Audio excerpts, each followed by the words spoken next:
श्रीगंगानगर से इस वक्त की बड़ी खबर। शहर में रोडवेज बसों का संचालन पूरी तरह से ठप हो गया है। रोडवेज कर्मियों ने अचानक हड़ताल पर उतरते हुए बसों की आवाजाही रोक दी है। श्रीगंगानगर डिपो उस समय माहौल तनावपूर्ण हो गया जब लोक परिवहन सेवा के कुछ कर्मियों द्वारा रोडवेज स्टाफ के साथ मारपीट की गई। इस घटना के विरोध में रोडवेज कर्मचारियों ने मोर्चा संभाल लिया और बस संचालन पूरी तरह बंद कर दिया है। रोडवेज कर्मियों का कहना है कि हमारे साथ जो मारपीट हुई है वे किसी भी तरह से बर्दाश्त नहीं की जा सकती है। जब तक उचित कार्यवाही नहीं होती है तब तक हम काम पर नहीं लौटेंगे। यात्रियों का कहना है हमें जरूरी काम से बाहर जाना था लेकिन अब बसें ही नहीं चल रही। ऑटो टैक्सी वाले भी मनमाने पैसे मांग रहे हैं। रोडवेज बस स्टैंड पर खड़े यात्री बेहद परेशान है। ना तो कोई बस रवाना हो रही है और ना ही किसी बस के आने की उम्मीद है। लोग घंटों से बसों का इंतजार कर रहे हैं लेकिन उन्हें निराशा ही हाथ लग रही है।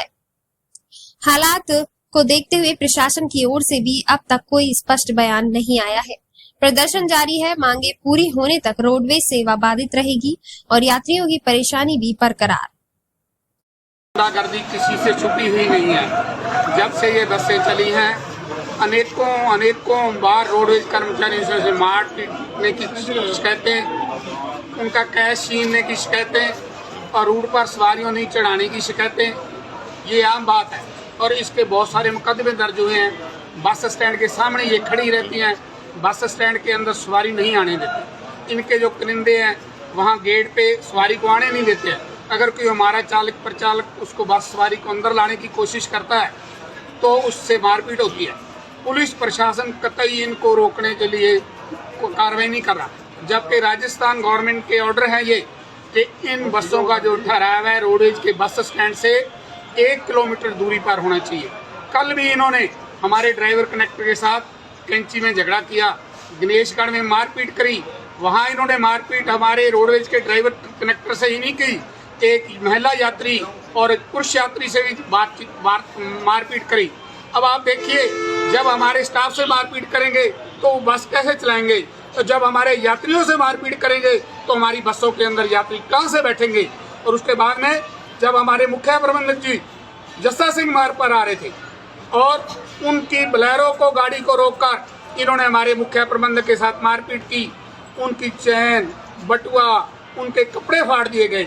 अब जब हमारा एसपी है, हम तो हमारे यहाँ चीफ रजिस्टर को हमारे एसपी मानते हैं, जब हमारे एसपी का ये हालात इन्होंने किया है तो आप देखिए कि कर्मचारी कैसे सुरक्षित रहेंगे। हम आज ये मांग करते हैं कि रोडवेज के कर्मचारियों की सुरक्षा करे ये प्रशासन, ये पुलिस प्रशासन, जिला प्रशासन, परिवहन प्रशासन, और इनकी गुंडागर्दी को रोके। और उसके बाद भी हमने आज काम रोका हुआ है। हमारी कोई हड़ताल नहीं है, हमारी कतई इच्छा नहीं है कि हमारे गणमान्य यात्री जिनको हम बड़े प्यार से यात्रा करवाते हैं आज वो परेशान हो रहे हैं। हमारी महिलाएं, बहनें, बेटियां जिनको हम आधे किराए में यात्रा कराते हैं, हमारे बुजुर्ग साथी और बहुत सारी जो 48 श्रेणियों की हैं उनको आज बिल्कुल परेशानी हो रही है। हम उसको भी समझते हैं, लेकिन हमारी भी मजबूरी है, हमारे भी बाल बच्चे हैं, हमारे परिवार हैं। हम यहाँ कोई मरने के लिए नहीं आए, हम यहाँ मरने पिटने के लिए नहीं आए। हमें जो प्रशासन है वो सुरक्षा उपलब्ध कराए और इनकी गुंडागर्दी को रोके। और जो रात को हमारे ड्राइवर कनेक्टर के साथ, यात्री के साथ और हमारे मुख्य प्रबंधक के साथ जो इन्होंने गाली गलौज की है, मारपीट की है, उनके कपड़े फाड़े हैं, उन दोषियों को गिरफ्तार करके उनके विरुद्ध सख्त कार्रवाई की जाए, ये हमारी मांग है। और इसी मांग पे आज हमने गंगानगर डिपो के सभी कर्मचारियों ने अपने कार्य का बहिष्कार किया।